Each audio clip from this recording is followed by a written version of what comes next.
Hi, my relatives. We're just outside today enjoying the sound of the crows, enjoying this beautiful spring weather that Vancouver has been receiving early. But on today's podcast, we're joined by Ron Janvier, Indigenous elder and storyteller from Chipewyan, Prairie First Nation. He's Dene. We cover a lot of his life during this podcast, and we get to share a couple stories, which is what actually Ron does today. He's a children's book author. He's written children's books like Sakisak and the Squirrel and Sakisak and the Weasel. Both of those books are actually available in the description of wherever you're getting this podcast from. So without further ado, thank you so much for watching, and let's jump into it. Please welcome to the podcast, Ron Janvier. Si says Ronnie Janvier she Otelozi than Hesley Antler there. 38 yazi. Dudzinega Sine John Nohaliati says Yati Alagolo. I'd like to introduce myself. I'm Ron Janvier from Chipewyan, Prairie First Nation, a Dene elder in Treaty 8 area in Alberta. So I'd like to share a lot of these stories in this conversation, what I've learned growing up and what I've done growing up. So I hope, you enjoy this stories that I have. I do write stories as an author to keep our legend stories alive. Masicho. Hello, my relatives. How are you? Here at our Storytellers, we care about your spiritual, mental, emotional, and physical well-being, which is why we want to inform you that this podcast discusses topics that may cause trauma to listeners and viewers. These subjects include mentions of Indian residential schools, assimilation, ongoing harm, colonial impacts, and much more. Our Storytellers recognizes the need to minimize risks associated with traumatic subject matter. The Hope for Wellness Helpline offers immediate help to all Indigenous people across Canada. It is available 24 hours a day, 7 days a week, to offer immediate support and crisis intervention. Services are available in English and French, and in Nehiyaw, Anishinaabe and Inuktitut upon request. If you or someone you know are experiencing any harm, no matter how big or small it's perceived to be, you can call the toll-free helpline at 1-855-242-3310 or connect to the online chat at www.hopeforwellness.ca. Kinanaskuman, I'm grateful for you. Your ancestors are always with you. All my relations, Riel. Ron, thank you so much for coming on the podcast. My name is Riel Drury. I'm Cree Métis with Cree and Soto background. I just wanted to offer this blanket and tobacco to you for as a thankful and to open those communication pathways and those relationships between you and I. Your family and your sons have been very, very good to me, both Corey and Ryan, and they've helped me and guided me a lot. So I'm very, very grateful to you and your family already. And I just wanted to pass this over as a ask and a gratitude for coming on the podcast. So, please introduce yourself. And Masicho, Sinesi, Adre, don't do Celtu dance any time. Nezwanda, I would never and world a bit I dalanda. So, dudes in a Jadida Otelozi Danesli, Ronnie Janvier show 38 territories. Is in a John Jadidao, Dok at the hand than Haliat Holisi, Zeresa Sinea. So I'd like to introduce myself. I'm Ron Janvier, the Dene elder from Chipewyan, Prairie First Nation. And First Nation in our territory is part of Treaty 8.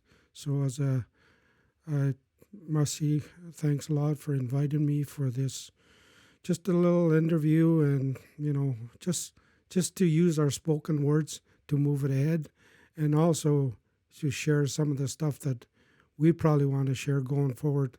We don't want to leave a lot of our stories in the past.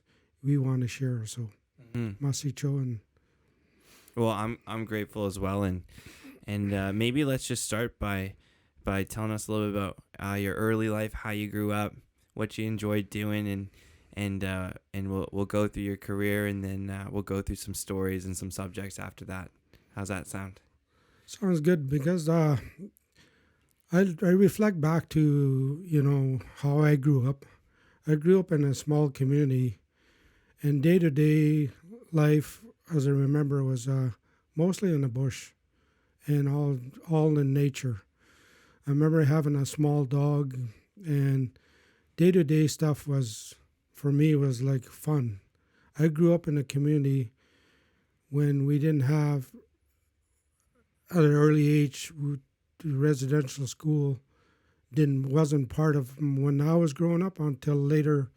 My older sisters and aunties went to, but growing up in a small community, I was thankful because my day to day stuff was I reflect back to it, and I wrote a couple little things that I want to remember going back. Things like learning from nature. That was my school. And my grandparents were my teachers. And also a lot of elders would share some stories. But a lot of my learning was from the old style, old school.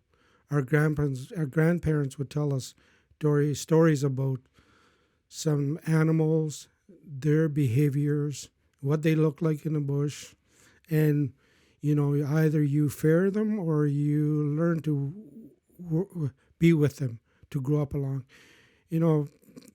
When we talk about growing up and learning little things on reserve or in the bush, one of the things I like telling my grandkids is I always got told a story about this little beautiful little white and black little fluffy animal is, you stay away from them because they're not mean, but they know how to defend themselves.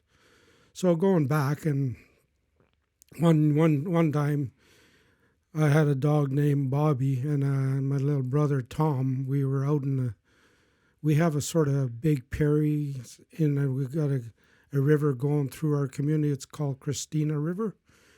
Tlautiele and Kaikos Deze. That's the name of our Dene name and our prairies, and the river is Kaikos Deze.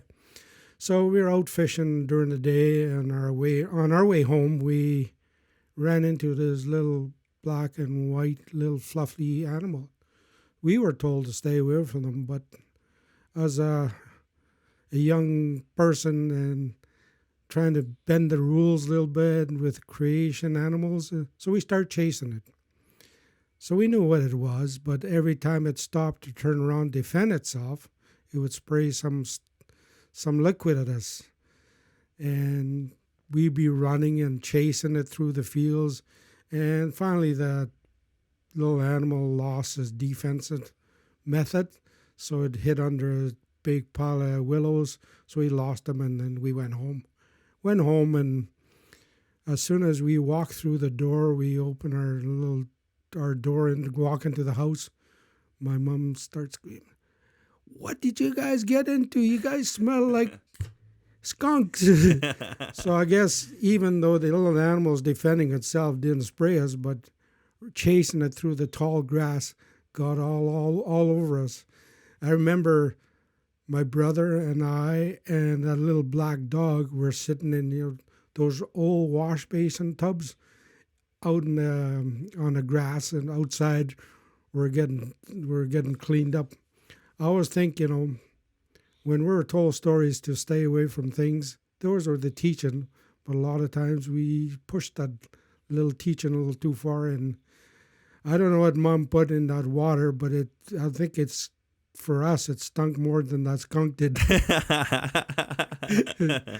So those are the things that I remember growing up in our community, little things like that, short version of stories.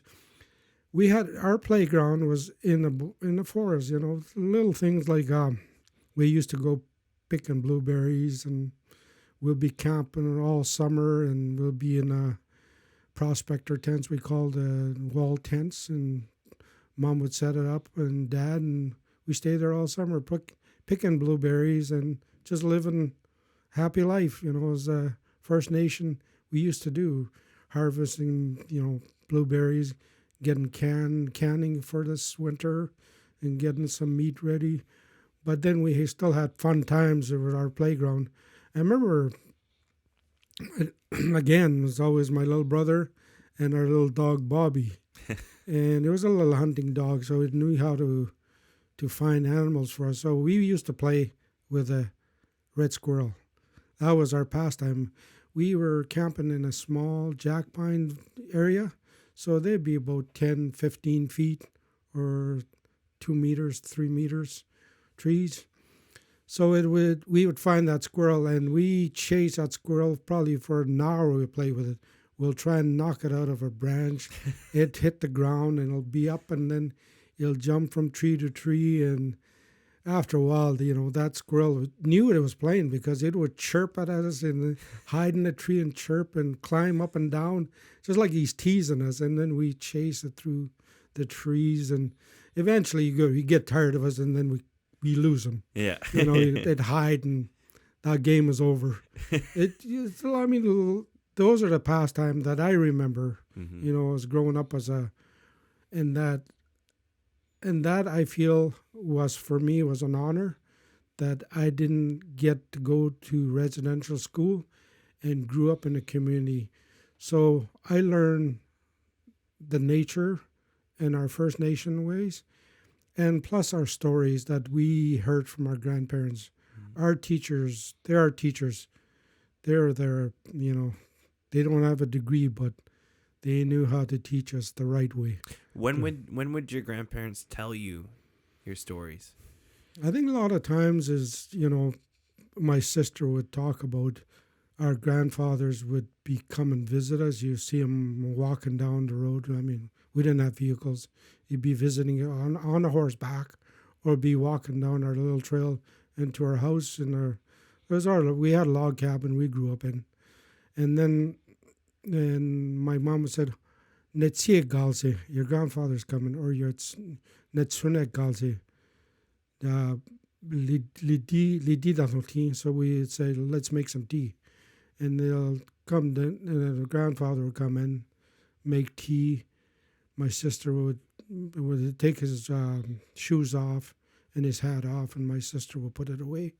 And then they'll have his tea, and while he's having his tea, he'll visit with my mom and talk about, what's happening in the community, what's communication, not media, not social media, face-to-face, talk about, where the good berries are and where it's a good place to go, for the next harvest. Mm-hmm. So it's, and then they always had a little bit of time at the end for us, and they'll share a legend story or talk about, it's spending the time with us, even though when they're there for about an hour, for us, while they're visiting the elders, or we call elders back in they were our parents, but we would be quiet. We wouldn't be running around. We'd be as quiet as that was just normal protocol. The elders are visiting. They're talking. As young children, they just learn to behave themselves and not be part of, making noise and losing the conversation the elders are having. Because usually it's more of a communication for day-to-day life. Mm-hmm. Yeah. So, and then some in evenings, the stories are from your parents, and then those are bedtime stories. And we didn't have TVs or things like that, so they'll tell us stories, and you visualize your own pictures and your own movies in your head and what these characters look like. So you always had that in your head, what it should look like.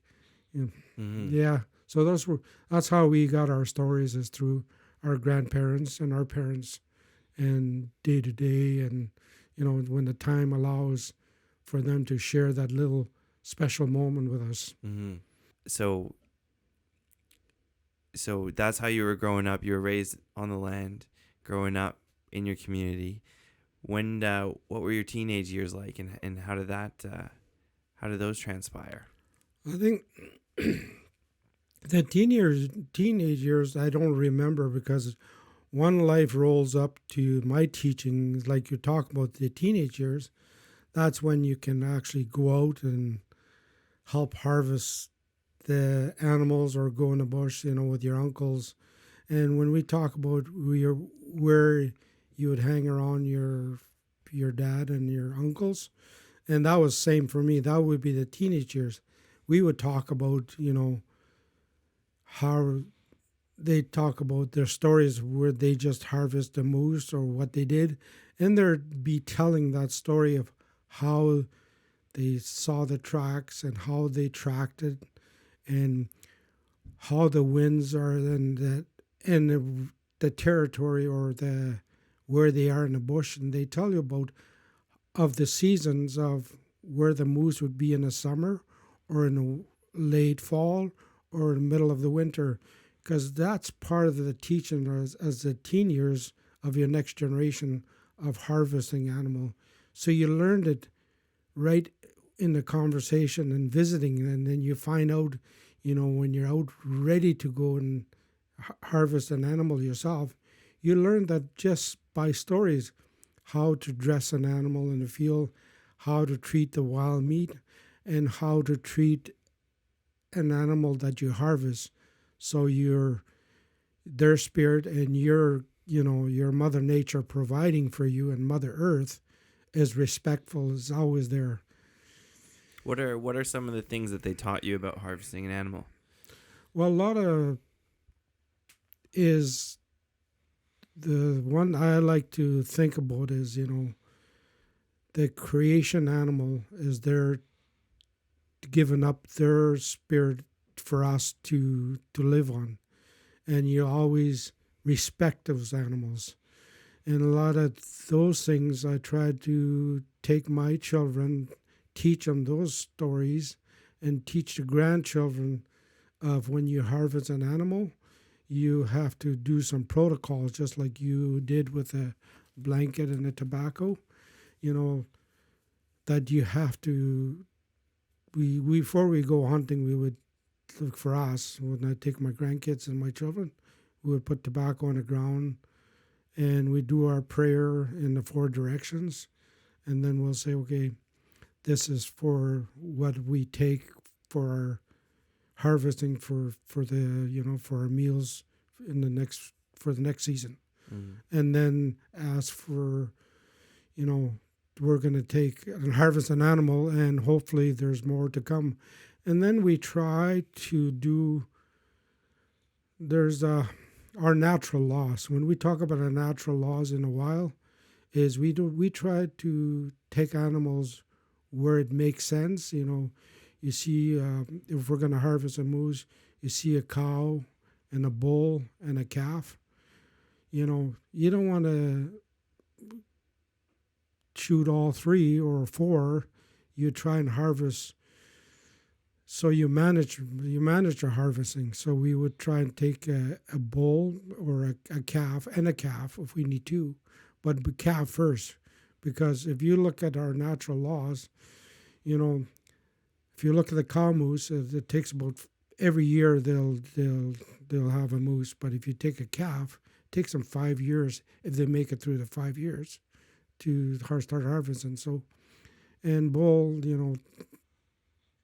the cow is what you try and save for the future. If you want to keep harvesting that animal in the same place, or you get all 3, next year you're going to be skunked. Yeah. There's teachings, there's protocols we got to do, and trying to keep that tradition going.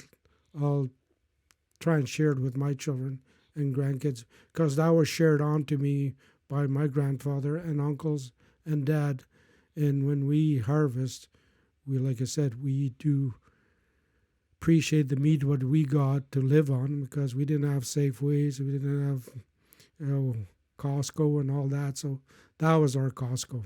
Do you have any good harvesting or hunting stories when you were growing up in your teenage years?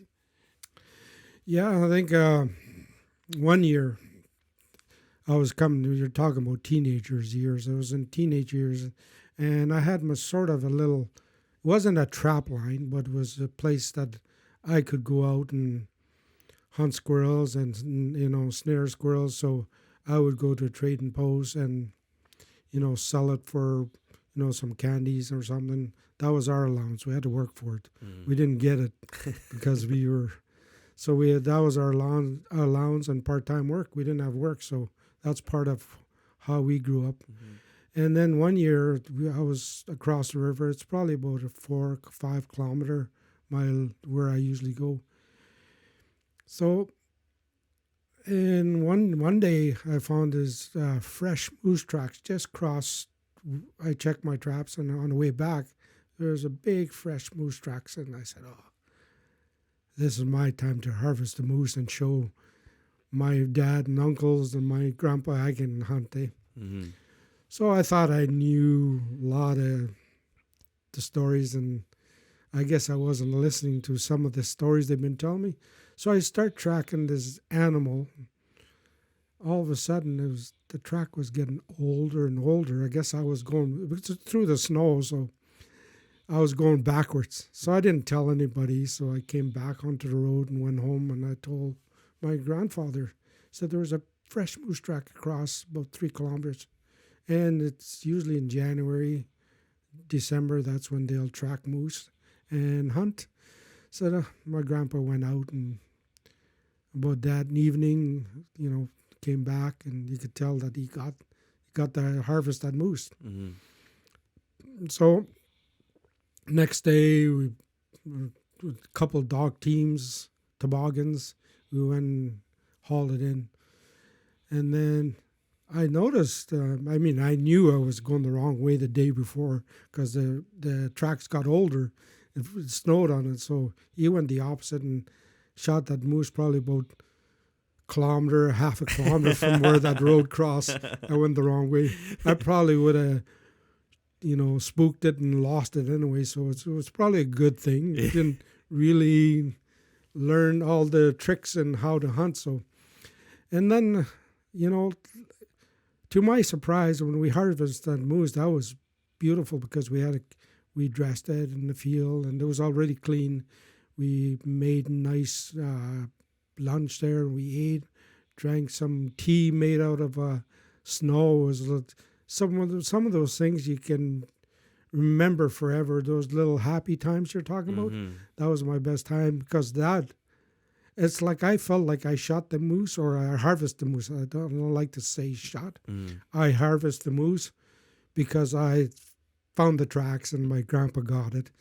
But my grandpa later on, and he called me over, and then where the moose had crossed the road, he showed me how to track a moose in wintertime, where it would step in when it'll pull his legs out going forward. That's where the snow would fall off his legs and be where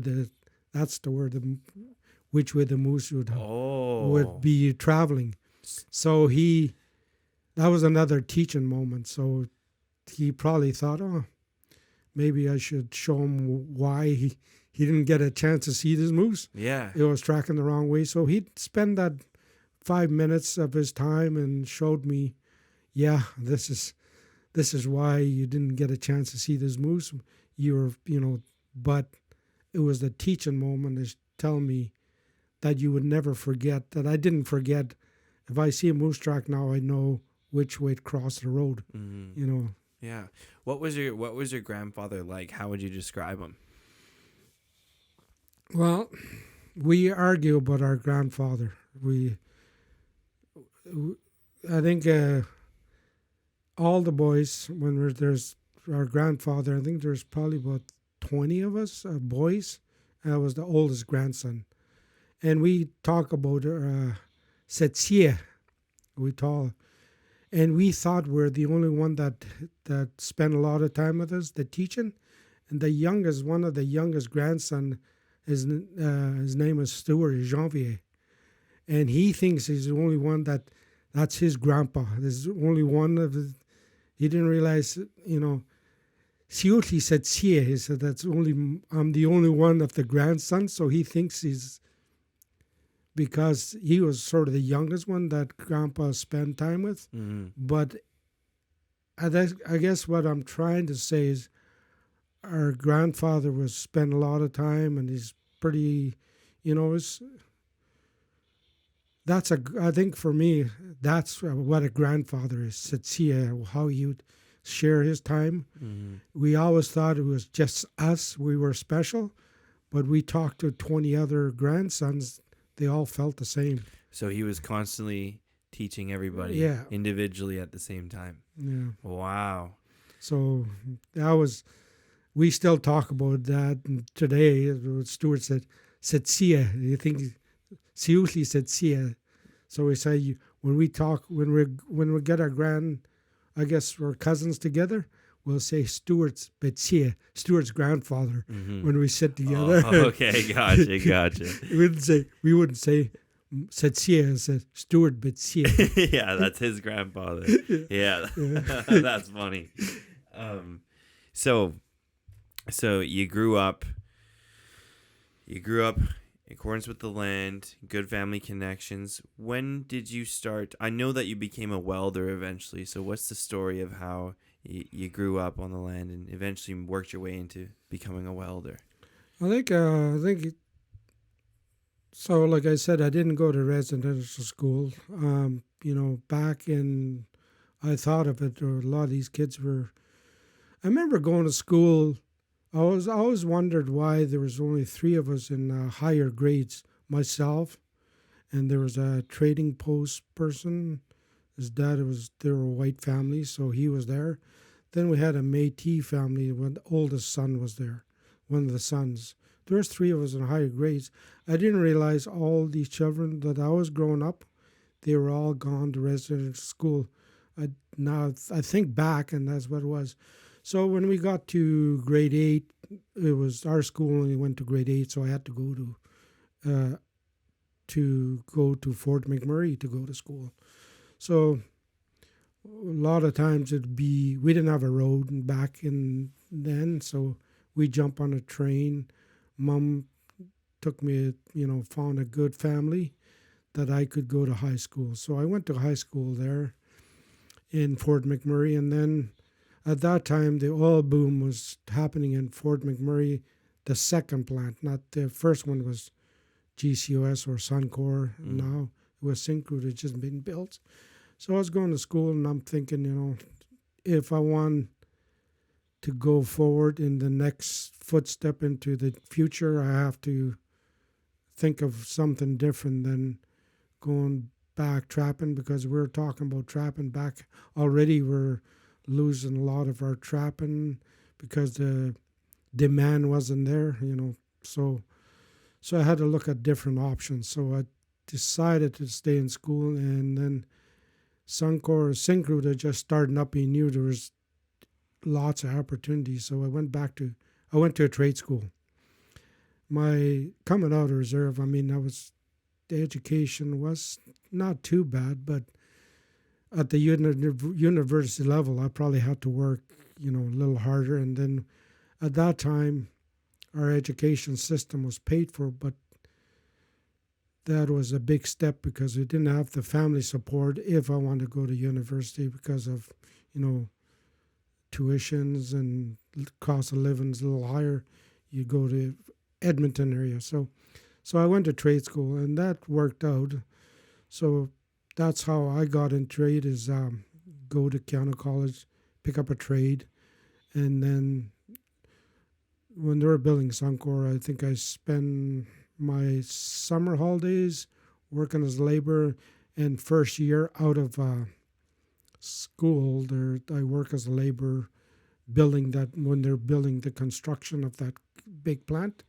And then when I went to trade school, it was about a year or left before the construction finished. I said, if I need to make the next step, I need to go back to school. That's when I went back to school. I took leave.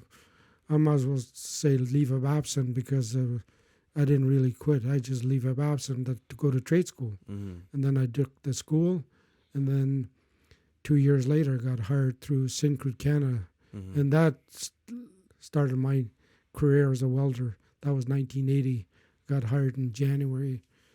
So make the story, that career was good because Syncrude Canada did really good for me because they give me some good lateral training into being a leader, being, looking after accounting systems. So they gave me a lot of the lateral training. Mm-hmm. That career took me over 35 years Yeah. till I'm retired now. So What when you first joined the company, was there any culture shock or anything like that between how you grew up and then joining a big company like that?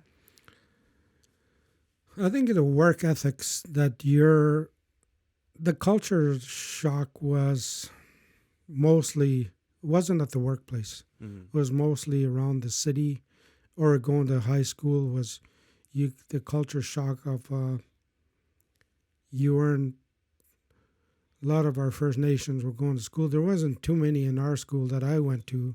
There was probably 3 or 4 people from other communities were there. We sort of stuck together and, we supported each other. But the culture shock was when I moved to that school, going to Fort McMurray. So it took 3 years to get through. The culture shock of working in a workplace was no different than you're grown up. You got up early in the morning and you knew what your work was, that's grown up on reserve. Your workload was to cut the wood and make sure the water was in the kitchen for your mom. So all the teaching was no different as a workplace. Right. You had to get up in the morning and you know what your task is at work. So the culture shock was there, but your teaching of your family teaching you to be a person wasn't a culture shock. Yeah, there was no Dene speaking where I worked, and so you lost a little bit of your language. And back in the early 80s, the only way we could go into Chipewyan and see Dad and our extended families was to get on a train. So we didn't go there too often. We went there, took our kids there maybe in the summertime for a week, and when you took holidays, and teach them, where you grew up, Right. and those little special things that your grandparents. And my dad, at that time, he was pretty spiritual leaders in our community. So the 6 boys learned really how to be part of the spiritual growth of our culture. Mm-hmm. Yeah. Mm-hmm. So it's interesting that the work ethic teaching just completely translated into your work. But do you remember, so you said that the city was a little bit more of a culture shock. Do you remember in particular what you've kind of found surprising or anything like that? I think the one that jumps out at me was it was the food. Yeah. Because I grew up in wild meat, people say it's, the wild meat's got a wild taste. But you grew up in it, it's the food for you. You don't think it's wild taste or gamey they call it nowadays. But first time I went to a Chinese restaurant. Yeah. My aunt was, she was come out of residential school. She came back and she was doing some part-time work up north. So I was still in high school. She took me to a restaurant. And one of the restaurants was a Chinese restaurant. So she ordered some meal for me, and that was for probably first year she just come and visit me. So she ordered me sweet and sour spare ribs. When I tasted that meat, and I said, wasn't meat. I expected meat to taste like meat. That was my first experience of a different culture food. Mm-hmm. I mean, after the years, I tasted all culture of meats and all culture food. Mm-hmm. So you learn to enjoy what other cultures dish too. Is it okay if I ask what your experience witnessing your sister go to residential school and then coming out was like for you? Well, the only thing, like I said, I remember going to, what happened to all my older sisters, my aunties, they weren't in the community, you know. And then over the years, I mean, when I went to school, they were still in residential school. So it's sort of, I think what I find is, I don't remember my older sister growing up in the community because we lost, she would have been, she's 2 years older than me, so I would be 12. She'd be 14, going to residential schools. So I don't remember growing up with her, even though she was, I remember at an early age when she would be making moose hide with mom and doing all those, you know, canning, but sort of lost those precious growing up as a older sister in the community.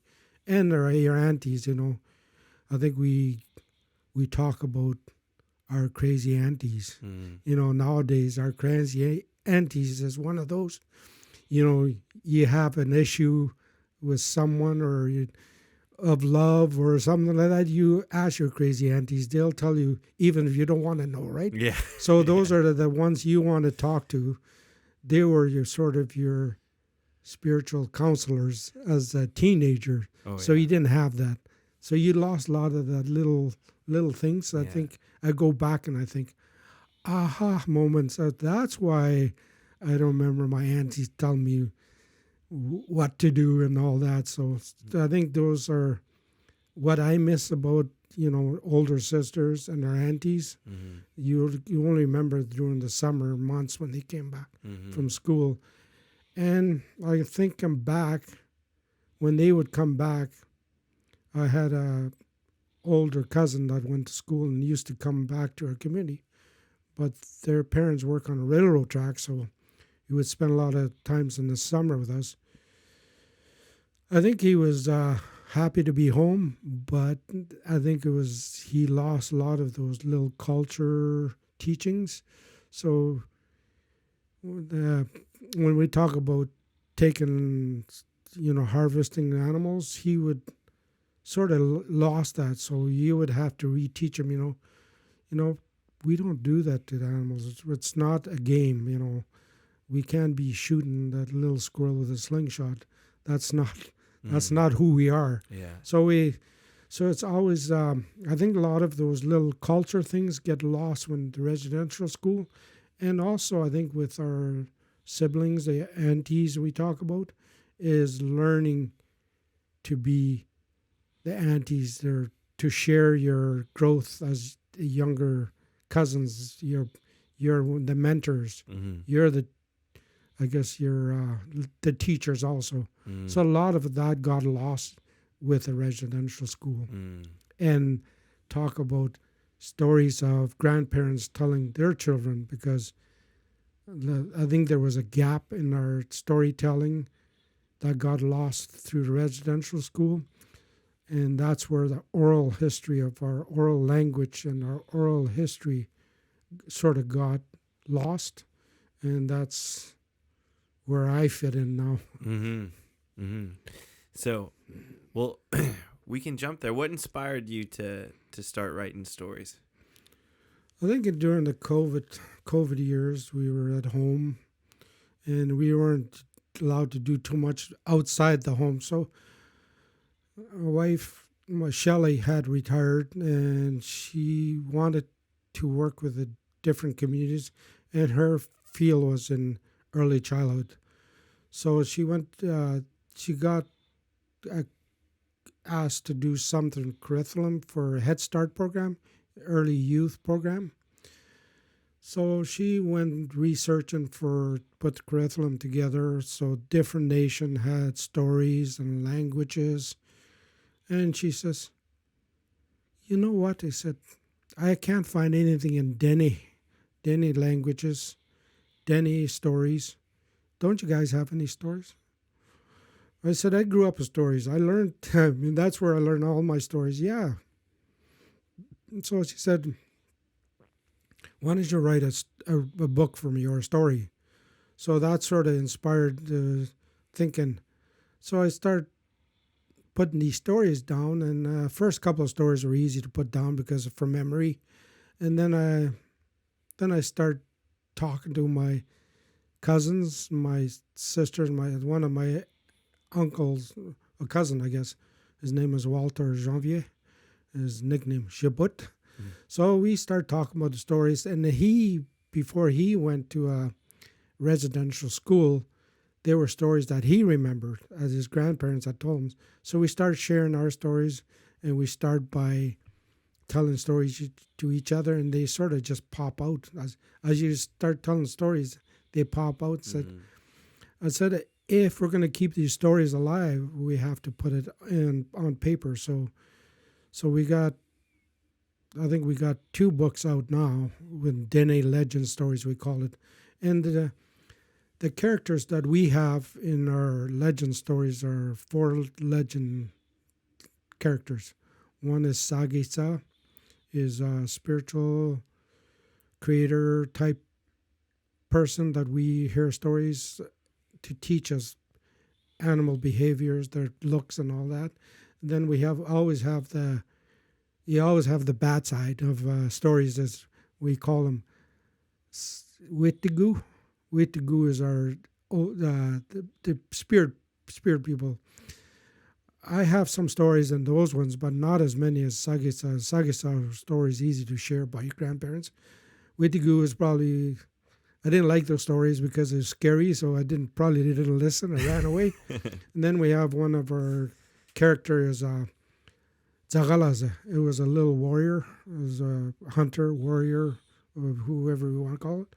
But he was a smaller person, and his weapon of choice was a spear. So you hear a lot of stories, him harvesting with his spear, a caribou, a moose, and I think even we talk about the buffalo. There's stories, and then there's Do you have a good story to share? I'm itching for one. Which character would you like to? Well, there's 2 stories I wrote, so I'm going to try and not share those stories because they come in a book form, and yeah, and those will be linked in the description of this video for everybody too. I think I'd like to share a story about our medicines, but this is sort of the story was back in the day. Sakisak was walking down the trail, and he pretty well had nothing to do that day, so he was picking, not rosebud berries. Rosebud berries? Yeah. And he was eating the birds. I said, Sakisak, I said, Chile. I said, brother, he said, you can't eat that. He said, he'll give you, how harsh can the words be? You can be harsh. Okay. So you can't eat that. You'll give you itchy bum. The little birds are laughing. You can't be eating those, but it'll give you itchy bum. I said, no, it won't give me itchy bum. So he's just downing those rosebud stories in Sole and Dene in Sole. Chickadees the chickadees are just laughing at him. So next day, and then a few days later, his bum was starting to get itchy. When he go to the bathroom and couldn't stop that itching. So the squirrel, the birds are laughing at him and walking through the trail. He said, I should have listened to you. Good. He said, I'll tell you what to do, Sakisak. He said, you heat up a big rock, and make it sort of hot. You sit on it. It'll cure you. So I said, okay, I'll do it. So he goes and heats up a rock and sits on it. Guess what happens when you sit on the rock and burn your bum, right? Yeah. And then he has to deal with the other issue of, burned bum. And did they play a joke on him? Well, they were playing a joke on him, yeah. So he wouldn't listen. So after a while, let's put it this way: he burned his pants, his rawhide pants. Yeah. So that's where that piece of rawhide that burned got hard, so it came off his butt. So he took that piece of rawhide and and he threw it against a tree and landed on a birch tree and diamond willow. Mm-hmm. And that's where medicine, they said, in the future, my people will use that as medicine. So the diamond willow fungus is what we use for medicine up north, for spiritual. So that was put there by our Sakisak. That's a story being, if you say it in Dene, you say it in more of a trying to be real diplomatic about the story. Yeah. But that story comes today. That's part of medicine that Sakisak left us. Mm-hmm. Yeah, absolutely. Well, thank you for sharing the story. I feel like, do you have one about the warrior with the spear? Do you have a good one there? A lot of our warrior stories are battles. Our oral history, when we talk about oral history, that's our history. We had battles with Dene. That was in the northern part of northern Alberta and Saskatchewan. Was Dene would be Inuits. And then we had battles with Edna, would be from the south of us. So that warrior would be part of a lot of battles. Mm-hmm. But that's not what I'm going to try and share, because those battles are history. If I think we battle and to survive in our area as Dene people, Dene Sutline. So the only one I like sharing with our grandkids is the one, that little warrior. He was just growing up, and he was probably a teenage years when he think he's macho and I'm a big warrior and I'm gonna do this even though I'm told not to. You're not ready. So these when they come up across, I think when their story goes, I think they talked about the muscat. I think that's what the story is about.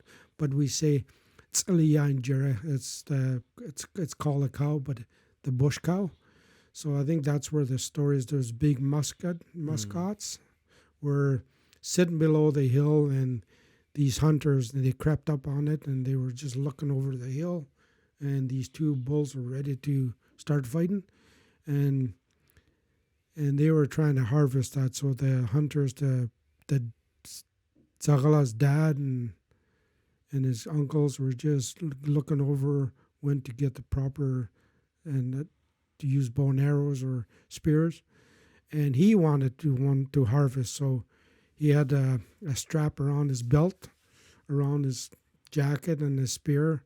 So he kept climbing over the top, and then all of a sudden he rolled himself down the hill. The uncle grabbed him, but he loosened his belt. So when he grabbed the belt and rolled right into the muscat, and all of it saw was snow and dust, and I think it was just flying. And then when everything settled down, there's Zagala's. He was standing on the top of the two kills or two harvest muscats, and he's standing in the middle, and he downed both of them with his spear. That was one of the stories that he became a great hunter from there on, because he had no fear. He would get right in the middle of a fight of two big bulls and harvest it. So he was known for his great skill of hunting and great skill of a warrior. I think a lot of it was on the speed was on his side. It was being small and he's swift, and the spirit. I think Zagalaza means a fast person. Oh, really? Yeah. Oh, well, thank you for sharing. When I read Sakisak and the Squirrel, and oh man, it took me right back to my dad reading me books. My dad would read me books every single night, no matter what fail. And when it comes to writing these stories, I read an article about you online, and one of the things that it said in that article was that when you first started writing, it came as a challenge, or it was a little bit challenging for you. How did you overcome that? Or is that correct? First of all, I read it in yeah. Yeah. I think it's because you never heard these stories. I'm retired, so it had to take me back to when I was just starting to go to school till probably before preteen. Mm-hmm. So I had to go back there and dig out those stories you were told, those stories were shared with you. So it took a while to dig back in the archives in your brain, so, and bring those stories. The amazing part, it was challenging you always remember the moral of the story. So that's one of the elders had told me, is that, description of the animals and description of the whole story to make it interesting is part of a storytelling. The moral of the story never changes, talking about how the red squirrel got his red colors, how the weasel got his, being a black and red in the summer and white in winter. That doesn't change. To make the story interesting, you build up with it and just made sure you tell that the main part of that story, so it's part of the teaching.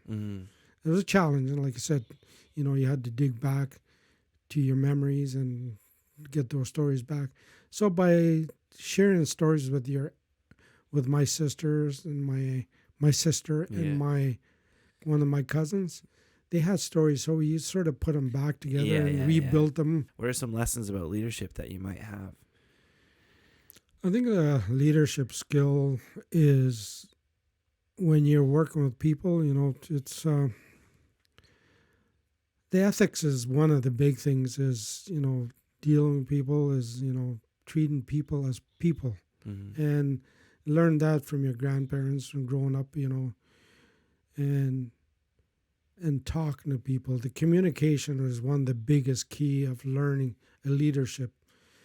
If you're expecting somebody to do a task for you, you pretty well have to tell them what the outcome is, what you want done. You can, if it's day-to-day stuff they do, but there's sometimes when you want somebody to do a special task, you have to sit down and explain, this is what, get together. And you're using their skill as like facilitating, you both got to sit down and say, okay, this is what we need to come to, executing a job. It might be a 2-week job. You got to go through that and both get a group together, I think as a leader, you have to be sort of a good facilitator. You have to get information out of your group, your work group, and at the end of the day, the job gets completed when everybody knows what their task is, what their goals are, and what their roles are. That's what I learned more of. I think, like I said, everything reflects back to your grandparents and your parents, is teaching you how to communicate, how to converse with people, how to treat people. You treat people with respect, and the respect returns itself. Absolutely. So you're, and thank you for those words. Like one of the things I'm very passionate about is leadership, I would say. I'm a very big reader of books, so I read a lot of leadership books, and clarity of communication is something that I think about very often. I kind of think like I never want anybody to guess what is expected of somebody. You know what I mean? Like it's all got to be common goal and stuff like that. So I really appreciate those words. What's going on in your life as you're working through your career here? Are you getting married, starting a family? What's the personal life events through your long career? I think as if you're going to get through a career, then I always have to have a friend, meaning a mate or a partner or whatever you call it. I got married at an early age, and then, I found a good partner, my wife, Shelley. We had a common goal together, and we wanted both the same goals, good career, good home, and good mentoring of our kids to be good people. So you have to you have to lead by example. So you show what you want to do is got to be positive because you want the positive outcome of your children.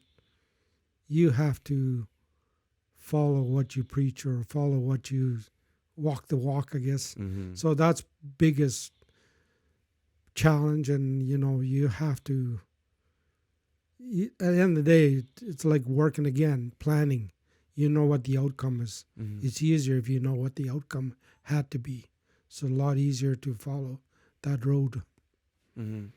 So I was actually going to ask you about that too, because like I said, your sons have been so kind to me, and I was going to ask you what your approach to raising your sons were, because I'm actually so astonished. Like Corey, like successful entrepreneur, Ryan, amazing design business, your other son, I always forget his name, but amazing filmmaker, Eric Janvier. Eric. And then and you attribute all of that success in your family to leading by example. Yeah, and it takes two good parents Mm-hmm. and the same goals. I think if you just have to be a good person, Mm-hmm. both sides. It might be a struggle. I mean, if people say, I don't have problems or I didn't have problems, everybody goes through life with a little bit of challenges. But at the end of the day, those challenges could be overcome by communication. Mm-hmm. Again, talking about it. 45 years of marriage, Mm-hmm. that it takes work, not every day, but it's still, it's I'm not going to make it sound like it's hard work, but there's always going to be little hiccups in there that you have to overcome. Mm-hmm.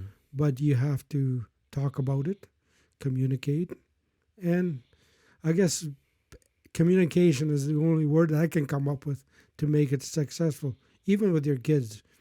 If your children, I guess kids are children, if they don't have the outcome that you want from them, it's not going to be the outcome that you have to give them expectations. Mm-hmm. When their children start going to school, they knew they have to get as far as secondary education. Mm-hmm. That was never out. So they knew when they got there, they made their own choices of what they wanted to do. I think Shelley is pretty good supporter of our children, them to make their own choices of what they want to do. If I had my choice of where my children wanted to be, they all be welders. None of them worked in UL fields. Well, a tradesperson. Yeah. They all took different career, and they done well at it, Mm-hmm. and they enjoyed what they're doing. Yeah. Yeah, absolutely. Did you speak a lot of excuse me? Did you speak a lot of Dene around them when they were growing up? I think that's one of the biggest mistake we made, Shelley and I, is the Dene language around them was minimum until we learned that the language was very important. I just took it for granted that it was that it was going to be around forever, until we started realizing the language was getting lost. Mm-hmm. My children didn't learn the language. And in the house, you pretty well needed the two parents to talk the same language to make it work easier. I think we start teaching our grandkids the language, and their kids are starting to pick up talking it. When I make a phone call to any of my kids, I would start out a conversation in Dene. Planete du zineke. What are you doing today? Those questions. Mm-hmm. We'll carry on conversation. Before, when we first started, it would be like, Planete, hello, and how you doing? Now we can carry a conversation into about 2 minutes. Mm-hmm. When people are listening on the other side at the workplace, one of my sons says, one of my people I work with, I didn't know you can talk your language, because he was talking on a phone, Mm-hmm. and he carried on a conversation to how you're doing, what you're up to today. And it's getting long and longer. So the more they're hearing it, they're trying. So it's the want, and they're learning the language back. I have a hard time with Corey because Corey wouldn't listen. He'd be telling you what's happening in his life, so you never get a chance to start. And he's always have a great moment. So, yeah. But the other brothers are learning a little bit of it, and the grandkids are also picking it up a little more because they could hear it, and we're trying to push that language back into our family. Awesome. Where did Corey get the ability to meet so many people? Well, let's put it this way. Corey is an entrepreneur from day one. Yeah. I remember Shelley would tell him, because I worked 12-hour shifts, I probably didn't see. I would go to work at 6 o'clock in the morning, get home at 9 o'clock. So Shelley did a lot of. We were there, but I was 12 hours gone every day. Shelley did a lot of work with our children, and Corey would entrepreneurs go when he was little. He would go to neighbors and sell rocks. About 5 neighborhoods, just conversation, and selling those rocks. And the people that he sold rocks to, 20 years later, he remembered who they sold rocks to. So that learning to meet people was easy for him. Yeah. And in the summer, him and his cousin, well, not his cousins, his friends, they would cut grass. They want to go to a movie and go for pizza. They would, for the weekend, they would cut grass, and there's their money for the weekend. Yeah. Snow shoveling, same thing. These are 7 and 8 year old kids learning. Corey pushing his friends to do the work, and then they will go out and enjoy what they've earned for the weekend. So Corey, it amazes me, like some of the names that he remembers and the relationship building. Mm-hmm. I think I don't know where that comes from. I mean, one of my grandfathers, like we keep referring to Dene side, is pretty good at that. And you look at the mom's grandfather's side, he was pretty well the same thing. He was the Fleming, George Fleming. Mm-hmm. He traveled all over the place. And, so he has 2 good foundation grandparents and upbringing both sides of the family. So Yeah. Where's Shelley from? Sorry. Shelley's originally from Edmonton area, and the grandparents, they grew up in Grassland, Alberta. And I keep telling Shelley we travel lots, and Shelley is always experienced and wants to see the next corner.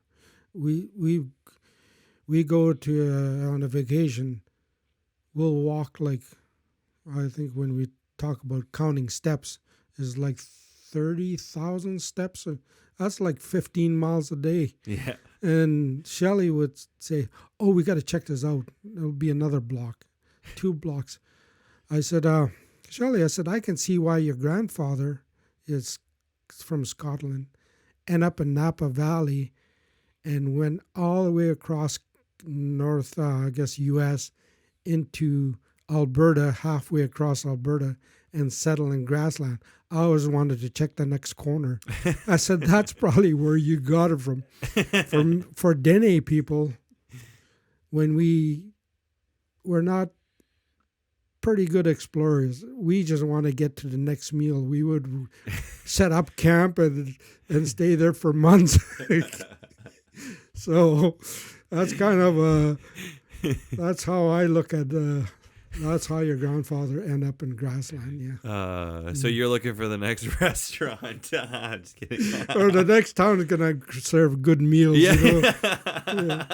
They're going to have good salmon and, good salmon run. So I'm going to stop there, stay there for a week. Yeah.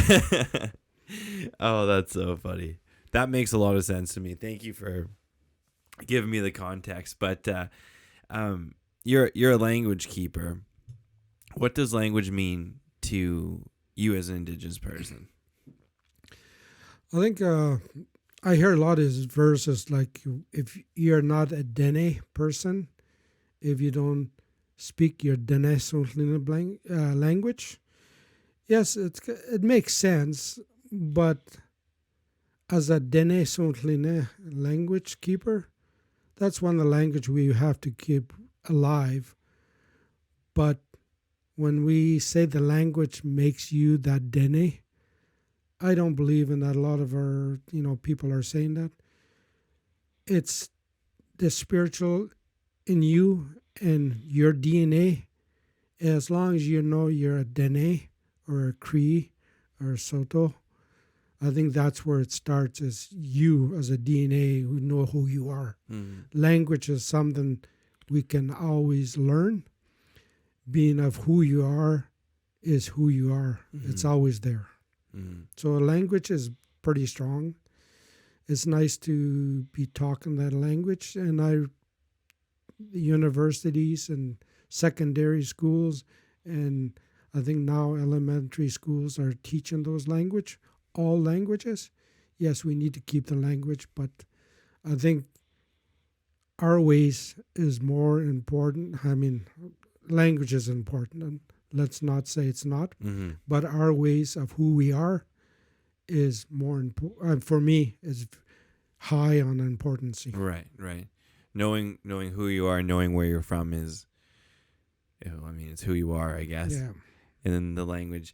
When I talk to my dad about language, he always says that in the language, and he's learning Cree, he always says that in the language there are miniature lessons just in our words. Is that the same thing for Dene?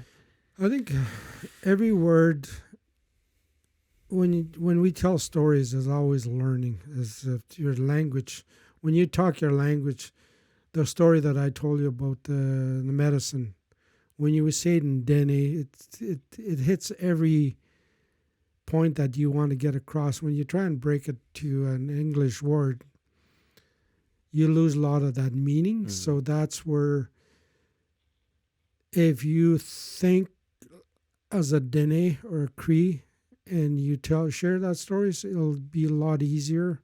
Even if you said in English, it's harder, but to communicate that is in your language with a language speaker and language listener. It's like when you got a song, you got a good singer, right? The language is the same thing. Every note you hit means something different in your language. So it just gives you that full context, then, I suppose, that full meaning. What? How many grandchildren do you have? Well, when I look at the grandchildren I have, let's just think about the 12 apostles. I got 12 surrounding me. Yeah. I got 12 grandchildren, yes. 12 grandchildren. And what, as you're watching them grow up, what do you want them to think about as Dene people for their generation? I think this generation that you're talking about, the grandchildren generation, when we grew up, we had residential school, and we had, what do you call it when you're Dene, or people look down at you, and we wouldn't speak up because we were criticized and going to school, and we always dealt with that. And we didn't speak up. We didn't talk our language. We didn't say things because that start coming back, the language. That's where we lost a lot of it, is forgetting who you are, forgetting who you are as a person. I think our grandchildren, they got it. They would speak up. They would say it if it's not right. I think one of the lessons I learned from one of my grandchildren was he was at school. His name is August, and he's a little spiritual guy. They were doing a red dress day, and the teacher says, today is a celebration of a red dress day. August is probably about 8 years old. He puts up his hand. He said, "Teacher, it's not a celebration. It's honoring the red dress day." So our grandchildren, that generation, is starting to speak up of who they are. Mm-hmm. It's not, they don't hide it no more. Mm-hmm. So they're speaking up. I think that's what our grandchildren's and the next generation is bringing back who we are and proud of who we are. Mm-hmm. And that's what I enjoy seeing. Absolutely. When you say that, I just think it's going to take work, but just like you said, if we do everything in the right way, then things should work out, right? Works a little easier when you know who you are. Yeah. And everybody acknowledge who you are. I guess that's the key. You know who you are. But I think when our education system, our government system is starting to acknowledge who we are. Mm-hmm. And that's changed the last 30, 60 years. Mm-hmm. Mm-hmm. We're not suppressed anymore. We are who we are. Mm-hmm. Do you have anything else you wanted to share? Anything like that? I got so many stories to share, but like these stories are just stories. But I think when our spoken words, I keep saying back, our spoken words were our history. We don't have written history of Dene people or any culture in the First Nation. We go back so many years. All the history was written by the Europeans. You know, the oral history is the only way we can get a lot of our histories back. We have stories that tells of points in our life, you know, that we could share, that it's still there, you know, but it takes work. You know, Ron, you know what you could do? Have you ever listened to an audiobook before?